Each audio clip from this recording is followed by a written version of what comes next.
dia sering membandingkan Nabi dengan Imam Syafi'i atau ulama gitu.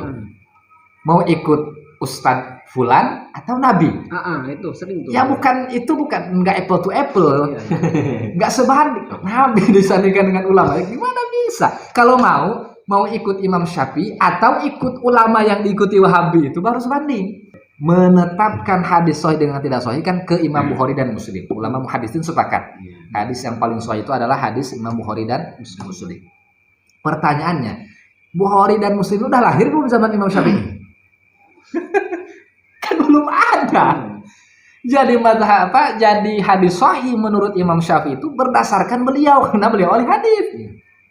Artinya kalau mau ditarik kesimpulan begini, Imam Syafi'i itu mau memberikan penegasan bahwa mazhabku ini dibangun dengan dasar hadis sahih berdasarkan beliau. Karena tak mungkin yang bukan ahli hadis menjadi mujtahid. Gitu. Jadi Imam Syafi'i tak pakai Bukhari Muslim karena beliau memang belum lahir. Setiap hadis Bukhari Muslim pasti sahih. Tapi tidak setiap hadis sahih itu diriwayatkan oleh Imam Bukhari dan Muslim.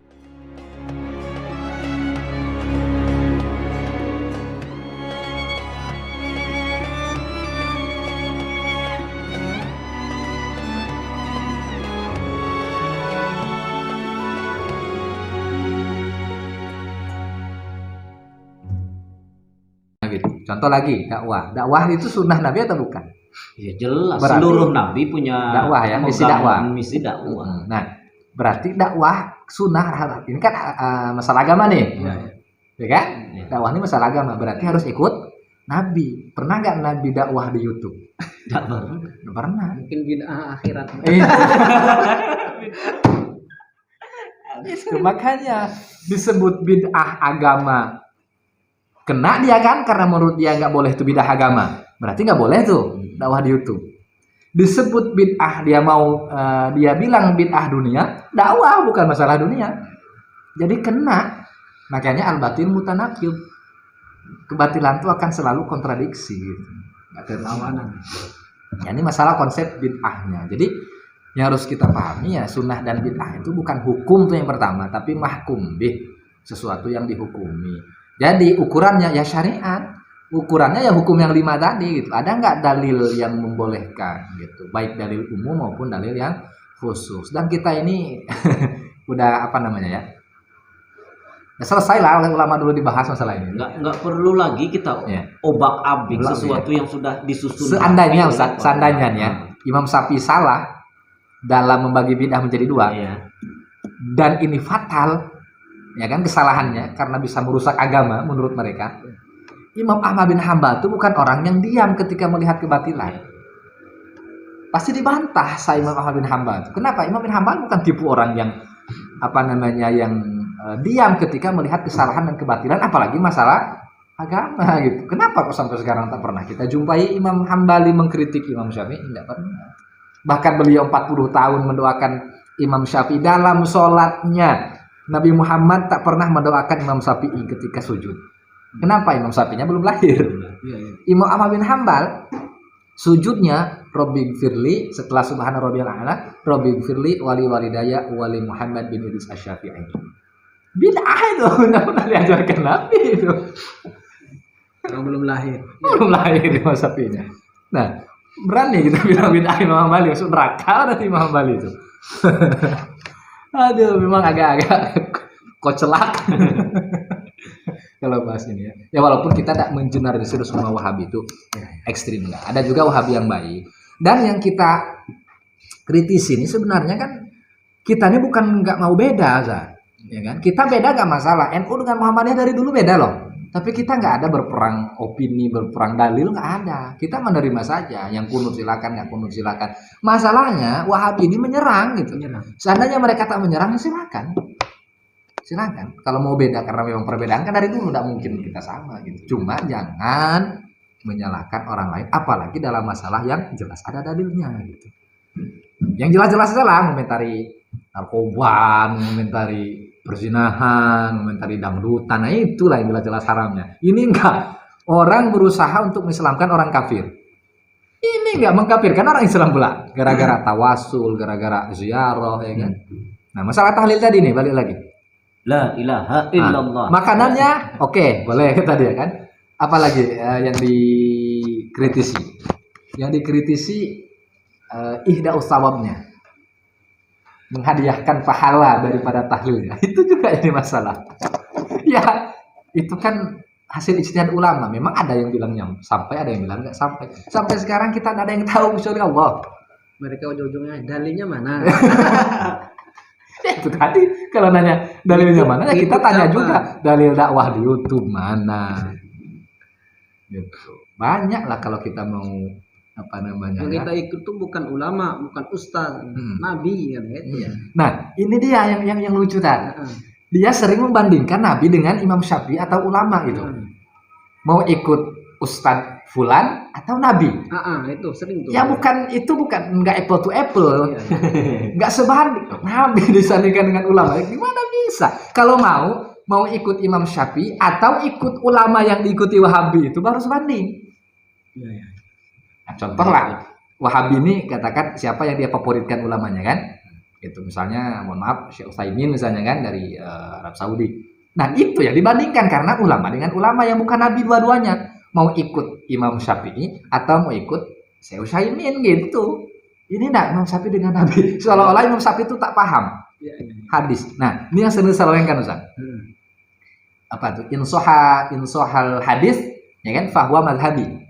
Idza sohal hadis fahuwa madhabi. Apabila ada hadis sahih maka itulah madhabku. Ya kan? Kemudian fala tuqalliduni kata Imam Syafi'i. Jangan kau bertaklid kepadaku. Ini lucu. Jadi seolah-olah Wahabi ini menggambarkan, nah tengok nih Imam Syafi'i. Kalau hadis sahih bertentangan dengan mazhabnya, ambil hadis sahih. Pertanyaannya sekarang kita ini dunia Islamnya menetapkan hadis sahih dengan tidak sahih kan ke Imam Bukhari dan Muslim. Ulama muhaddisin sepakat. Hadis yang paling sahih itu adalah hadis Imam Bukhari dan Muslim. Pertanyaannya, Bukhari dan Muslim udah lahir belum zaman Imam Syafi'i? Kan belum ada. Jadi mazhab jadi hadis sahih menurut Imam Syafi'i itu berdasarkan beliau karena beliau ahli hadis. Artinya kalau mau ditarik kesimpulan begini, Imam Syafi'i itu mau memberikan penegasan bahwa mazhabku ini dibangun dengan dasar hadis sahih berdasarkan beliau. Karena tak mungkin yang bukan ahli hadis menjadi mujtahid. Gitu. Jadi Imam Syafi'i tak pakai Bukhari Muslim karena beliau memang belum lahir. Nah sekarang yang dibentrok-bentrokkan Bukhari dengan Muslim. Muslim dibentrokkan dengan Imam Syafi'i. Jadi logika berpikirnya terbalik kan. Kita kan gini, setiap hadis Bukhari Muslim pasti sahih. Tapi tidak setiap hadis sahih itu diriwayatkan oleh Imam Bukhari Muslim. Bahkan gerak Al-Hafiz, ya kan? Al-Hafiz Ibnu Hajar Al-Asqalani, Al-Hafiz Jalaluddin As-Suyuti, itu berapa ribu hadis? Berapa ratus ribu hadis yang dihafal itu? Bukan juta hadis ya. 300.000 kalau tak salah, apa 500.000 kan? Kalau Al-Hafiz itu. Pertanyaannya, kita Bukhari berapa hadis? Kalau nggak diulang-ulang 4.000 sampai 5.000-an hadis kan? Artinya apa? Lebih banyak yang di kepala para ulama daripada yang ada di kita. Hadis itu. Nah, makanya ada hadis yang tersurat kan, ada hadis yang tersirat artinya sudah diamalkan oleh masyarakat umum. Maka tidak ditulis lagi hadisnya. Karena sudah diamalkan gitu.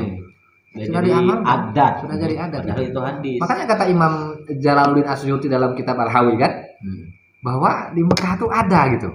Al-Hawi lil Fatawa itu. Di Mekah itu ada kayak di Indonesia dulu itu. Jadi kalau ada yang meninggal tuh datang ke rumah duka kemudian baca Al-Qur'an ada. Bahkan di daerah Timur Tengah, saya kurang paham tuh daerah mana kan, itu bahkan dikorikkan baca Quran. Di Mesir kalau tidak salah. Kata Syarif Badru, ya. Itu di Mesir tuh dikorikkan.